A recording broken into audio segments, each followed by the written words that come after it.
fingertips. We're going to go on to some high grade techniques now, so let's do offset fingertip thrust. Think about this opposite hand, okay? Don't just bring the opposite hand up as your hands come up. Extend the opposite hand, let it come in, okay? There'll be some applications we can do another time that will show you why that hand coming in can be very effective. Let it come in to that shoulder, from far away into the shoulder. Okay, let's just think about this offset fingertip thrust briefly. Any of these thrusting techniques, we talked about this before, any of these thrusting techniques, if you took a line from your shoulder to the target, okay? If I took a line from my shoulder to the target, it's that line, just imagine there's now an imaginary line. Well, that line my fingertips are now going to come onto in its chamber, in my chamber. Okay, so you don't want to be landing here or starting here coming up to the target, and you don't want to be starting high coming down to the target, because you're coming across the target. Your hand drops down, and what that will cause, I'll get a bit closer to the camera, what that causes is the technique itself to collapse. Okay, the fingers will collapse. If you go upwards to the target, your fingers hit the target on the way up and they collapse themselves. So you've got to make sure that with the thrusting technique, the fingers travel in a perfectly good straight line to and through the target. So when we're doing in fact we'll do a flat fingertip.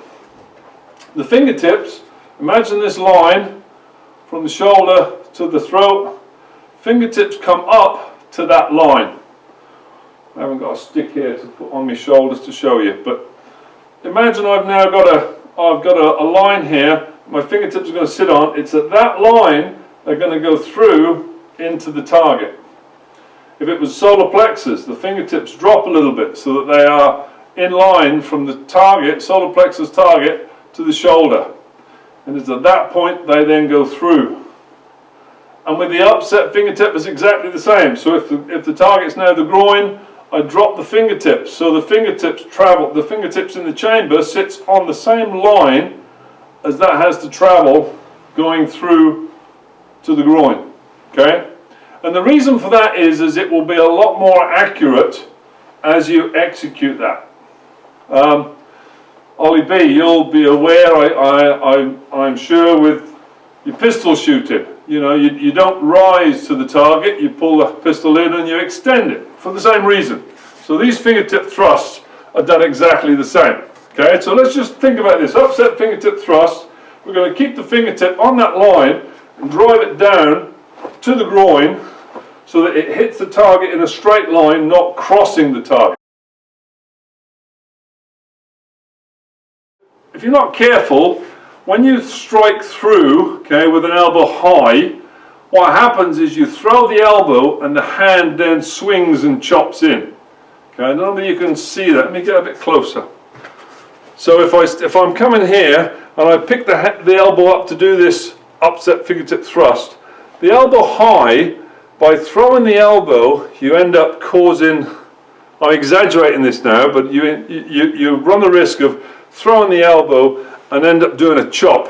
Okay, so I binned that many years ago as a bad teaching technique, because unless you were disciplined to keep the elbow high and drive it straight, it was very common to see this happen. I'll do it in slow motion. You got this effect rather than it traveling straight. So, and the other thing is that with a thrust, as we've talked about before, the pace of the thrust is not as quick as a strike. It doesn't accelerate to full speed. You know, the thrust is dictated to by the strength of your technique. Some of you will have a stronger fingertip than others. But you've got to kind of know, well, what is my fingertip doing? Does it collapse after it gets to a certain power?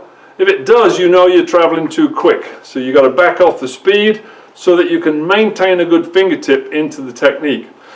And that really means that you don't have to get this additional extra drive into that technique. You can do that from a relaxed elbow down point of view.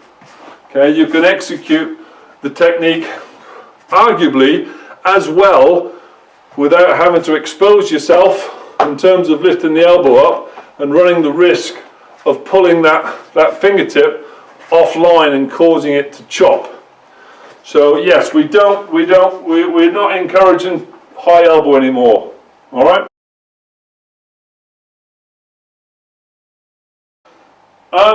A lot of people have it low so that it travels in the opposite direction, and it sort of passes it. From a application point of view, I don't think it's that critical. If you've been taught to do it from a low point of view, it's okay to do it from a low point of view. Personally, I think it's a nice height as a sort of a central chest shoulder height. You know, from a fencing sort of barrier point of view, it's a handy place to start. And you know, from an application point of view, quite often you want to use this upper hand to deflect an attack coming in. So it's better that it's high for you to be able to, you know, block anything coming in from at your face. You know, from this position here, coming across the line of your face with this hand is just it gives you an additional bit of good motor skill habit forming. It's there to defend or deflect anything coming at your face or at your chest.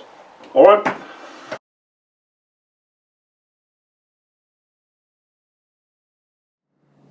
Hey everyone, I hope you are keeping safe and well in these